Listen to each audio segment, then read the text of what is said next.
From Islamic perspective, does a person receive a greater reward for serving or working with Muslims compared to non-Muslims? For example, in medicine, engineering, teaching, any other profession? Jazakallahu khairan. As a Muslim person, treating non-Muslims or Muslims, will I be rewarded for treating Muslims and non-Muslims 100%? So also treating non-Muslims, building houses for non-Muslims, will I be rewarded in addition to getting paid 100%? No problem. Not only that, giving any charity, feeding people, feeding non-Muslims, having an open house in our Islamic center, distributing free burger, doing free clinics if you're a doctor, free labs if you have an access to do so. Will I be rewarded for that? It's all about your intention. إنما الأعمال بالنيات. It's not only by the actions. Meaning, somebody is doing so in a Muslim country and his main intention is, to promote himself to be elected in the next election. No reward, zero reward. Likewise, if you do it in a non-Muslim country. I am, as a genuine Muslim, I like to help everyone.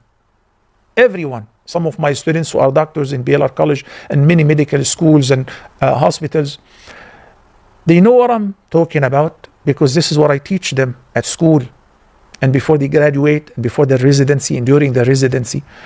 So they are saving lives in the ER, helping people in the intensive care.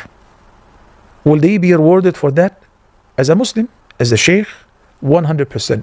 The Quran says, وَمَنْ أَحْيَاهَا فَكَأَنَّمَا أَحْيَا النَّاسَ جَمِيعًا. So saving a single soul is rewarded as if you have saved the souls of all human beings.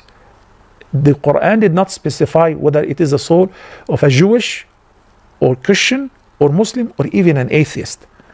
In addition to that, if that is incorporated with the intention of giving da'wah, telling people, I travel to Africa, where we run free clinics, we give free medications, and sometimes people would come to me and say, do I have to become a Muslim to be treated, to receive medication? The answer is in the negative, absolutely not. We do this for the sake of Allah, for everyone. So yes, you will be rewarded if that is your intention.